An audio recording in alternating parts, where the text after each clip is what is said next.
Islam. Ang nifaq, ang ibig sabihin ng nifaq o yung munafik ay yung pagpapakita ng Islam sa panlabas at pagkubli ng kufur, ng hindi paniniwala at pananampalataya sa kanyang puso. Yun ang ibig sabihin ng nifaq.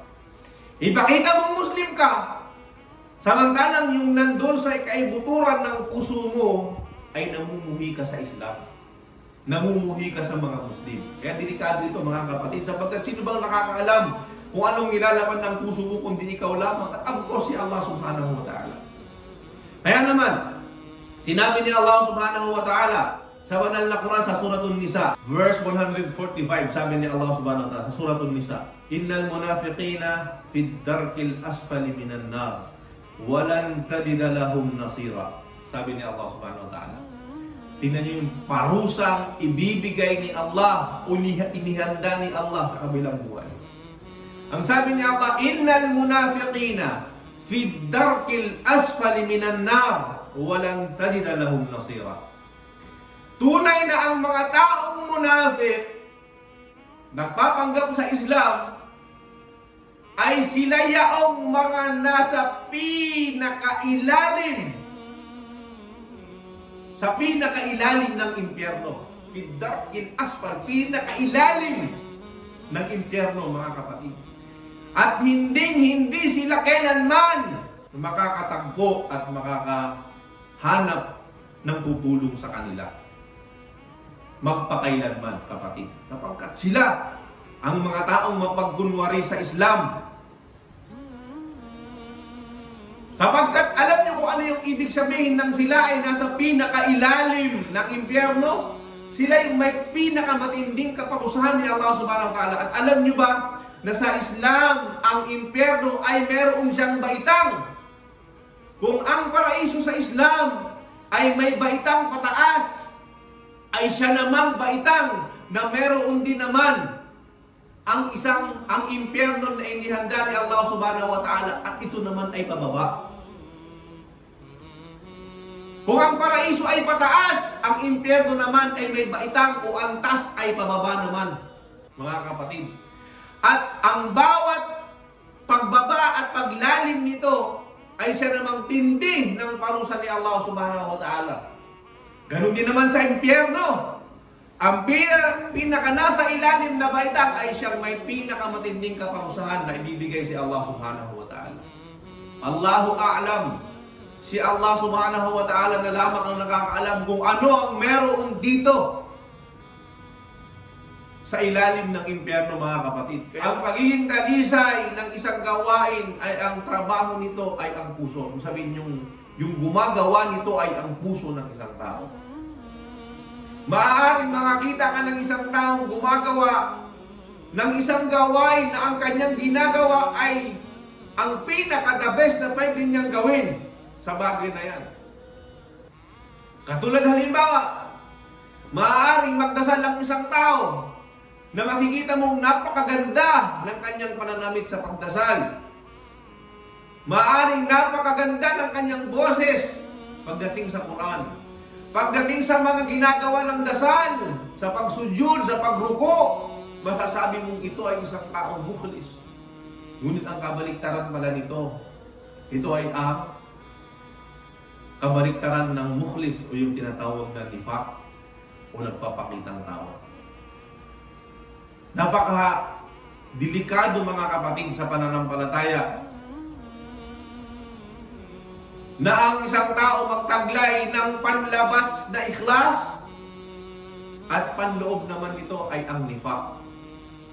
Sapagkat ito yung sinasabi ng ating mga scholars na pagiging munafik ng isang tao. Ang ibig sabihin ng munafik, yung isang taong nagpupunwari o yung isang taong nagpapanggap. Sa panahon ni Propeta Muhammad sallallahu alaihi wasallam, mayroong isang sahaba. Merong isang sahaba na pinagkalooban siya ni Allah subhanahu wa ta'ala ng isang abilidad na alam niya ang bawat pangalan ng mga taong mapagpanggap at mapagkunwari sa panahon ni Propeta Muhammad sallallahu alaihi wasallam. Alam niya kung sino yung munafik, si fulan, si fulan, si fulan, alam niya. At alam ng Propeta Muhammad sallallahu alaihi wasallam at ang karamihan ng mga sahaba na ang sahabi na ito, siya yung nakakaalam sa mga pangalan ng mga mapagkunwari o yung mga munafik. Sila yung mga taong mapagpanggap lamang sa Islam. Kaya naman kapag ang isang tao, kagaya ni Umar bin Khattab radiyallahu ta'ala an, natakot siya na baka kasama yung kanyang pangalan doon sa listahan ng mga taong mapagpanggap, pinuntahan niya yung taong ito at tinanong niya, "O fulan, kabilang ba ang pangalan ko sa mga taong mapagpanggap at munafik?" Sabi ng tao ng sahabi na ito, "Huwag kang mag-alala, O Umar, sapagkat ang pangalan mo ay hindi kabilang dito."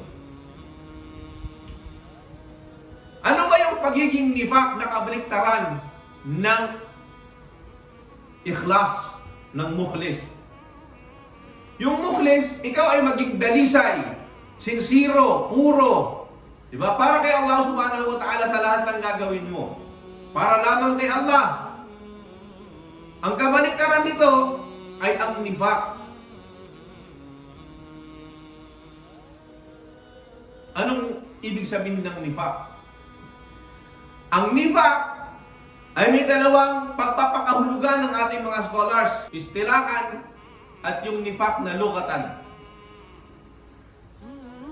From the word nifaq, kinuha yung salitang munafik. At take note mga kapatid sa pananampalatayang Islam, sa banal na Quran, meron silang buong sura. Isipin ninyo, isang buong sura, ang pangalan ng sura, Suratul Munafiqun, na binabanggit sa kanila ni Allah subhanahu wa ta'ala. Dito, binabanggit ni Allah subhanahu wa ta'ala sa sura, sa buong kabanata na ito, sa buong chapter na ito, Suratul Munafiqun, kung ano at sino sila at ano yung mga katangian nila.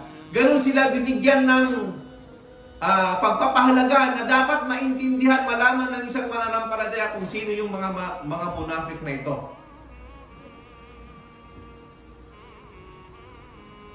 Ang nifaq, lugatan, ang ibig sabihin ng nifaq sa wika ay from the word nafaka o nafaka.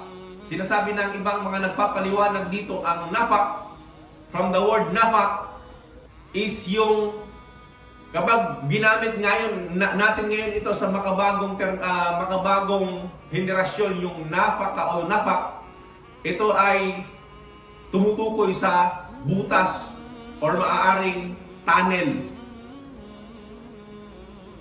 Anong kinalaman ng butas o tunnel sa pananampalataya ng isang tao?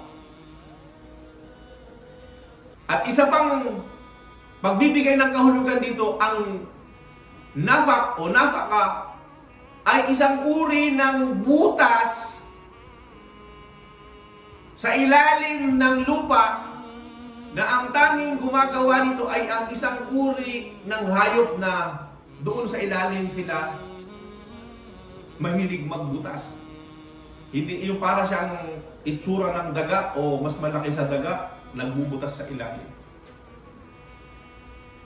Sila ay nagbubutas ng maraming butas sapagkat tagus-tagusan ang kanilang mga tunnel o di kaya yung kanilang labasan.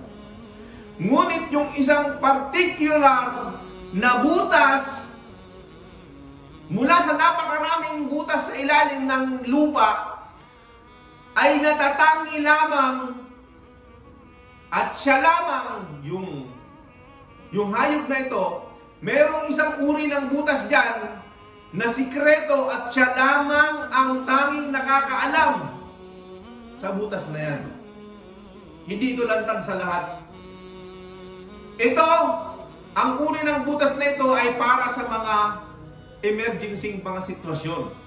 Kagaya halimbawa ng meron silang mga kalaban na maaaring habulin sila ahas, ubaring silang habulin doon sa kanilang butas. Pag pumasok sila doon sa butas na yun, hindi sila makikita, hindi sila makahabol. Ganon kapatid. Marami silang lagos-lagusan, pero merong isang particular na butas. Yung hayop na ito, na kapag pumasok sila doon, ay hindi sila makikita at walang makakaalam sa kanila. So anong connection nito sa pananampalataya ng isang tao? Ang ibig sabihin nito mga kapatid sa pananampalataya ng Islam, kung ikukonekta natin ito sa pananampalataya ng isang tao, sa Islam, maaaring ang isang tao magpakita siya ng pagiging Muslim. Lantad ang kanyang pagiging Muslim, kagaya ng mga butas na ginawa niya ng hayop na ito. Ngunit sa kailaliman ng kanyang puso pala, sa ikaibuturan ng kanyang puso pala ay mayroong butas doon. May hukay dyan na siya lang ang nakakaalam. At of course, si Allah subhanahu wa ta'ala. Iba ang nilalaman ng puso ng isang tao sa kanyang ipinapakita sa mga tao, sa kanyang pakikitungo. Kaya napakadelikado nito mga kapatid sa pananampalataya ng Islam. Napakadelikado na ang isang tao mabansag ang isang munafik. Kaya sabi ni Propeta Muhammad SAW, huwag na huwag mong sasabihin sa isang tao na siya ay kafir o siya ay munafik sapagkat isa lang ang ibig sabihin niyan. It's either ikaw yung munafik na nagsasabi o yung totoo yung sinasabihan mo. Mahigpit na ipinagbabawal sa Islam ang manghusga. Kaya nga kahit sa panahon ni Propeta Muhammad sallallahu alaihi wasallam, nakilala niya ang bawat pangalan ng isang munafik. Meron bang ginawang parusa si Propeta Muhammad sallallahu alaihi wasallam? Wala. Kasi bakit? Sa Islam, ang husga at hatol ay yung naiintindihan at nauunawaan at nakikita yung lantad. Hindi mo pwedeng husgahan at hatulan ng isang tao sa kanyang puso. Ang hinahatulan sa Islam ay ang nakikita at lantad at hindi ang kanyang panloob. Sapagkat kung yan ay nakakapagsala katabi mo, nakakapag-fasting kasama mo, nakikipag-jihad kasama mo, naghahaj kasama mo, kasama ng mga Muslim, paano mo siya hahatulan na siya ay isang hindi Muslim o nagkukunwari? At siya lamang ang nakakaalam niya. Kaya naman napakatindi ng parusa ng isang taong nagkukunwari lamang. Ang ikalawang kahulugan ng nifaq, kanina yung ibig sabihin ng nifaq from the word nafaka, ang ibig sabihin sa wika ay yung tunnel o yung butas na ginagawa ng isang uri ng hayop sa lupa na kung saan may sikreto siyang labasan, siya lamang nakakaalam. Pangalawang uri ay ang tinatawag o pagpapaliwanag ay ang tinatawag na istilahan o yung syar'an, yung pagpapaliwanag nito tungkol sa Islam. Ang nifaq, ang ibig sabihin ng nifaq o yung munafik ay yung pagpapakita ng Islam sa panlabas at pagkubli ng kufur, ng hindi paniniwala at pananampalataya sa kanyang puso. Yun ang ibig sabihin ng nifaq. Ipakita mong Muslim ka, samantalang yung nandun sa kaibuturan ng puso mo ay namumuhi ka sa Islam. Namumuhi ka sa mga Muslim. Kaya delikado ito mga kapatid, sapagkat sino bang nakakaalam kung anong nilalaman ng puso mo kundi ikaw lamang? At of course si Allah subhanahu wa ta'ala. Kaya naman, sinabi ni Allah subhanahu wa ta'ala sa banal na Quran sa Suratul Nisa, verse 145, sabi ni Allah subhanahu wa ta'ala sa Suratul Nisa, 145, sabi ni Allah subhanahu wa ta'ala, innal munafiqina fid darkil asfali minan nar walan tajida lahum nasira. Sabi ni Allah subhanahu wa ta'ala. Tingnan niyo yung parusang ibibigay ni Allah o inihanda ni Allah sa kabilang buwan. Ang sabi ni Allah, innal munafiqina fi darkil asfali minan nar walan tajida lahum nasira. Tunay na ang mga taong munafiq nagpapanggap sa Islam ay sila yaong mga nasa pinakailalim ng impyerno. Fi darkil asfal, pinakailalim ng impyerno, mga kapatid.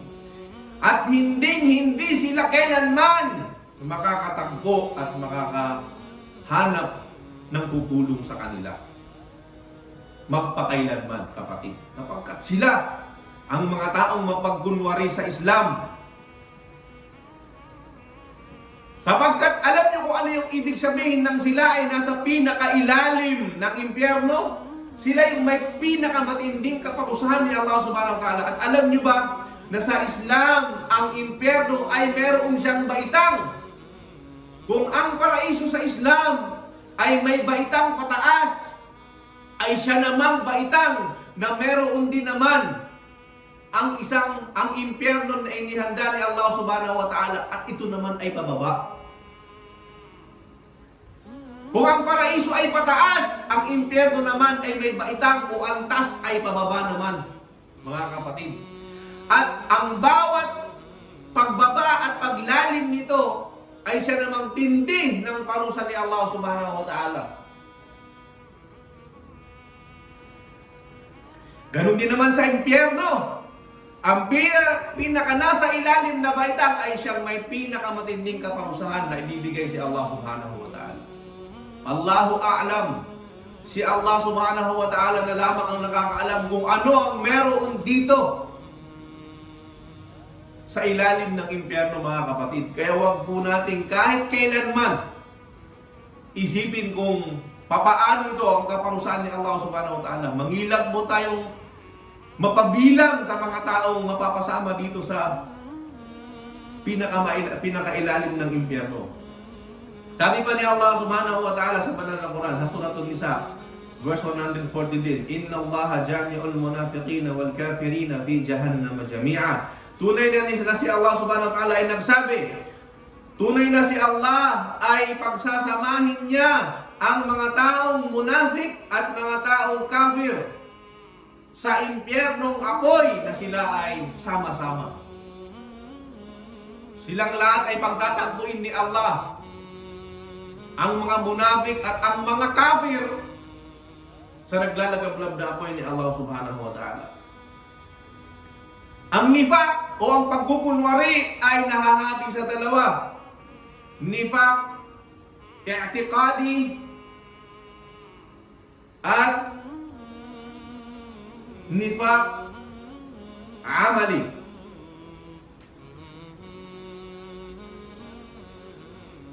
Ang unang uri ng nifaq ay nifaq sa pananampalataya, at ito yung pinakadelikado sa lahat.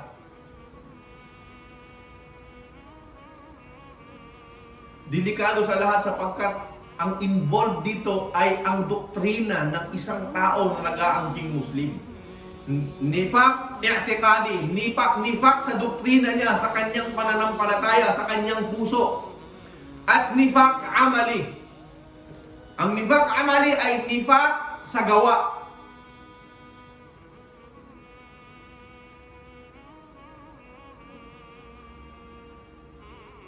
Maaari ang isang tao ay nagpapakita ng palatandaan ng nifaq, o sinasabi din ito ng mga scholars natin na nifaq akbar at nifaq asghar. Merong mga uri ng nifaq na maaaring ito ay maliit at hindi naman ito lumalabas sa Islam na isang uri ng pagpapakita ng tao. Ito ay may mga kinalaman sa mga ginagawa ng isang tao. I'tiqadi, ibig sabihin ng i'tiqadi, yung kanyang pananampalataya. Napakadelikado nito, mga kapatid, at naway ilayo tayo ni Allah subhanahu wa ta'ala sa mga uri ng nifaq na ito. At naway linisin ni Allah subhanahu wa ta'ala ang ating mga puso at gawin niyang sincero, dalisay, para lamang kay Allah subhanahu wa ta'ala. Aqulu ma tasma'un, astaghfirullah li wa lakum wa li sa'iril muslimin min kulli dhanb fastaghfiruhu.